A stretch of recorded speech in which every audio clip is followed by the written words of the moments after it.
talak 3 sekaligus dan tanpa saksi. Pada suatu ketika saya mentalak istri saya dengan talak 3 sekaligus, tapi di luar kesadaran dan tidak ada saksi satupun. Hari itu juga saya meminta maaf dan menarik talak saya, dan istri saya memaafkan. Anak saya masih kecil, baru berumur 5 bulan. Sampai sekarang kami masih berkumpul. Apakah saya masih berstatus suami ataukah bagaimana hukumnya Pak Ustadz, agar secepatnya dijawab. Para ulama seluruhnya sepakat bahwa saksi tidak pernah diperlukan dalam menjatuhkan talak. Tidak seperti akad nikah yang diharuskan ada saksi 2 orang laki-laki muslim, akil, baligh, merdeka dan bersifat adalah. Cukup sebuah lafaz dari suami yang intinya menyebutkan salah satu dari 3 lafaz, yaitu talak atau firaq atau sara'ah, maka jatuhlah talak dari suami kepada istri. Jadi talak itu dilakukan oleh satu pihak, karena talak bukan akad antara dua belah pihak. Kasusnya sama dengan seorang yang bernazar kepada Allah. Apabila impiannya terkabul, dia akan menyembelih seekor kambing kurban. Saat mengucapkan nazar itu tidak dibutuhkan saksi, karena tindakan itu bukan akad jual beli yang melibatkan dua pihak. Keberadaan saksi biasanya terkait dengan keberadaan dua pihak yang melakukan akad kesepakatan. Haramnya menjatuhkan talak 3 yang dijatuhkan sekaligus. Para ulama sepakat bahwa menjatuhkan talak 3 secara sekaligus adalah perbuatan yang haram dan berdosa, karena bertentangan dengan kitabullah dan sunnah Rasul. Dalilnya Al-Quran, yaitu at-talaqu marratan, talak itu 2 kali, surah Al-Baqarah 229. Lalu mana talak yang ketiga? Talak yang ketiga adalah firman Allah berikutnya. Setelah itu boleh rujuk lagi dengan cara yang ma'ruf atau menceraikan dengan cara yang baik, surah Al-Baqarah 229. Dua hadis Rasul. Mahmud bin Lubai berkata bahwa Rasul bersabda, bercerita tentang seorang laki-laki menceraikan istrinya talak 3 sekaligus, maka beliau pun berdiri sambil marah dan berseru, apakah orang itu bermain-main dengan kitabullah padahal aku ada di tengah kalian? Sampai ada seorang sahabat bertanya, ya Rasulullah, bolehkah aku bunuh orang itu? Hadis riwayat An-Nasa'i. Disebut talak 3 karena dilakukan 3 kali dalam waktu yang berbeda. Tidak boleh dijatuhkan langsung sekaligus 3, karena yang dimaksud dengan kata 3 maksudnya adalah 3 kali mentalak, bukan sekedar penyebutan kata 3. Maka antara talak 1 dengan talak 2 harus dipisahkan dengan rujuk atau kembali, dan antara talak 2 dengan talak 3 juga harus dipisahkan dengan rujuk. Bila sudah 2 kali talak dan 2 kali rujuk lalu masih dilakukan lagi talak, maka barulah dikatakan talak 3. Talak 3 artinya talak 3 kali dengan diselingi masing-masing dengan rujuk. Maka para ulama mengatakan bahwa talak 3 dalam satu kali lafaz adalah perbuatan yang haram dan dimurkai Allah. Karena itu bertobatlah kepada Allah, karena anda terlanjur melakukan hal yang dimurkainya. Sesungguhnya Allah Maha penerima taubat. Kalau sudah terlanjur, apakah jatuh talak? Apabila ada orang karena tidak tahuannya lalu menjatuhkan talak 3 sekaligus pada istri, apakah talak itu tetap jatuh atau tidak?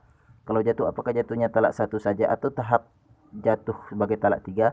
Para ulama berbeda pendapat. Beberapa ulama lain mengatakan bahwa mentalak 3 sekaligus tidak menjatuhkan talak. 1 tidak jatuh talak. Di antara pendapat demikian adalah Ibnu Taimiyah dalam kitab Majmu' Fatawa jilid 3 halaman 22, disebutkan bahwa beliau mengatakan tidak ada dalam Quran, sunnah, ijma' dan qiyas ulama tentang jatuhnya talak dalam hal ini.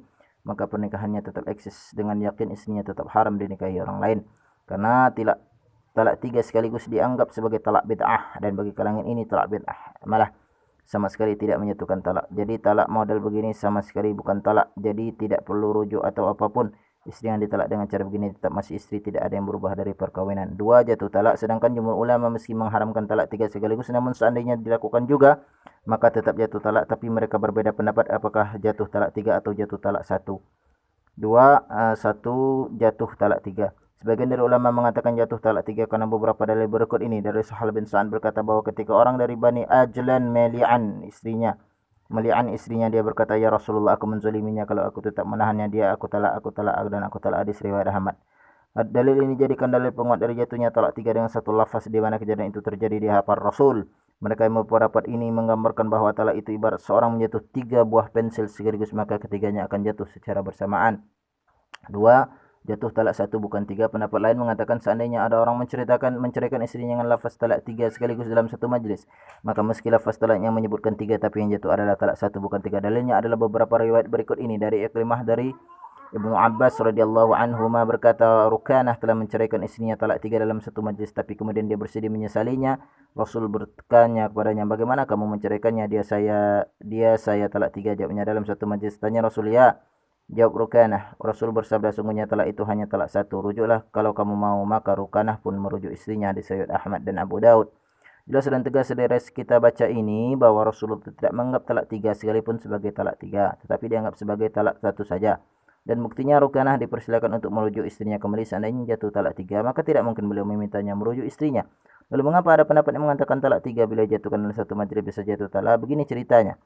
Dahulu di masa Rasul, talak 3 yang diucapkan dalam satu lafaz tidak dianggap talak 3, tetapi talak 1 itu hukum dasarnya. Dan ketika Abu Bakar Siddiq dan Umar bin Khattab radhiyallahu anhuma menjadi khalifah, hal yang sama tetap terjadi, tapi 2 tahun setelah masa Umar menjadi khalifah, diputuskan perubahan mendasar. Talak 3 yang dijatuhkan dalam satu majlis diputuskan akan menjadi talak 3 betulan, sehingga tidak boleh lagi merujuk istri. Pertanyaannya, mengapa Umar mengubah hukum itu? Karena orang-orang sudah mulai bermain-main dengan lafaz talak 3 dengan satu majlis, sehingga untuk itu beliau memutuskan siapa yang menceraikan istrinya dengan talak 3 dalam satu lafaz atau satu majlis, maka akan jatuh talak 3, bukan talak 1, sehingga tidak ada kesempatan lagi untuk melakukan rujuk.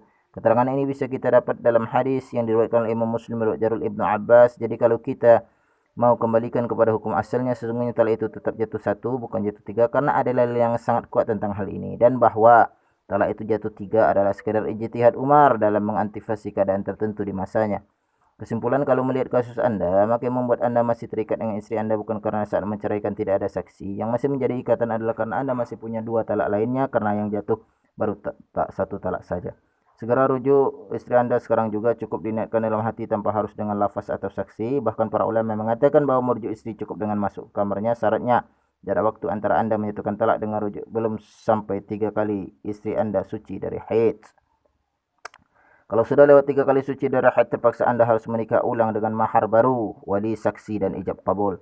Tapi kalau Anda menggunakan pendapat Ibnu Taimiyah yang mengatakan tidak jatuh talak dengan lafaz seperti itu, maka Anda tidak perlu merujuknya, karena pada hakikatnya talak tidak terjadi. Tapi menurut hemat kami, pendapat yang agak aman adalah yang pertengahan, yaitu talak sudah terjadi tapi hanya talak 1. Jadi rujuk istri Anda sekarang juga. Wallahu a'lam.